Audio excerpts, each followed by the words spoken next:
Well, what's the matter? Don't you like it? Like it? Webster, that's the most beautiful Christmas tree I've ever seen in my whole life. No, I mean it. Really? Certainly. I sure like that. Good lands. I wouldn't have believed it could look like that when I brought it home. Did Aunt Muriel help you? No, I did this all by myself. The top branches, too? Well, yeah. That's what I thought. Well, after all, I'm only 3. I know. Hey, Webster, that looks almost like Little Joe, the Christmas tree. What are you talking about? Little Joe... Didn't I ever tell you the story of Little Joe, the Christmas tree? No. Come over here and sit down. This I want you to hear. Oh, boy. Well, it all started a long, long time ago in the land of make-believe. But where? Way up in the northern woods where the most beautiful Christmas trees in the whole world grow. They were such happy trees, Webster, because they were looking forward to being decorated for Christmas.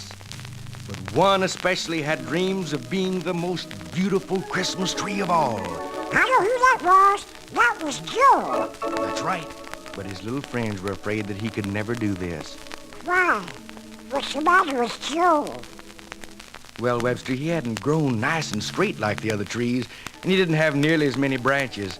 But you know, he was so happy that his friends wouldn't hurt his feelings, and they'd often say, "Yeah, Joe, boy, Christmas will be in some nice warm living room." Yeah.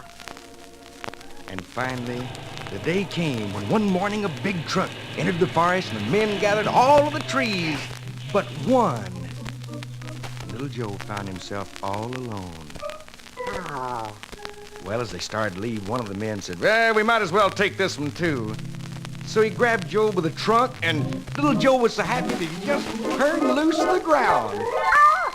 And when he landed in the back of the truck with his buddies, little Joe was about, well, if not the happiest Christmas tree in the whole forest.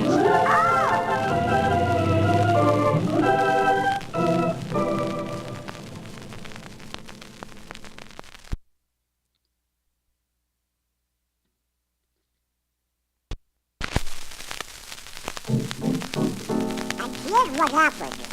Well, they arrived in the city and were placed out in front of a big supermarket. Some of them were sprayed with paint.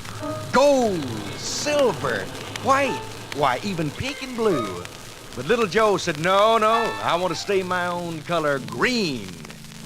But Webster, no one would even look at little Joe.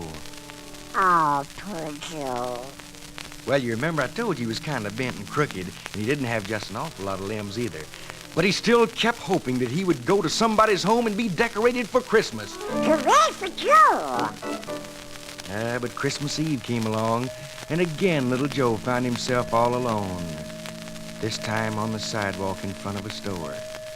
It was 9 o'clock. The manager came out. "Well, I don't imagine anybody will be wanting a Christmas tree this late, so I better put this one back in the alley." And that night, little Joe heard sleigh bells, and as he was leaning against the building, he saw some little girls and boys enjoying a sleigh ride, singing Christmas carols. But it wasn't long till everything was quiet. And little Joe wasn't the Christmas tree he wanted to be. But Webster, you might think that this story of little Joe is over, but it's only the beginning. How? Well, a few days later, a gardener passed by the store on his way to work and saw little Joe sitting in the alley. Now, remember, Webster, I told you the man in the forest pulled little Joe up right by the roots? Yeah. Well, the gardener took Joe out to a big, beautiful home near the edge of town and planted him in the front yard. He stuck a big pole beside Joe on the ground and tied him up so he stood straight as an arrow. And with plenty of water and care, little Joe became the prettiest tree in the whole city.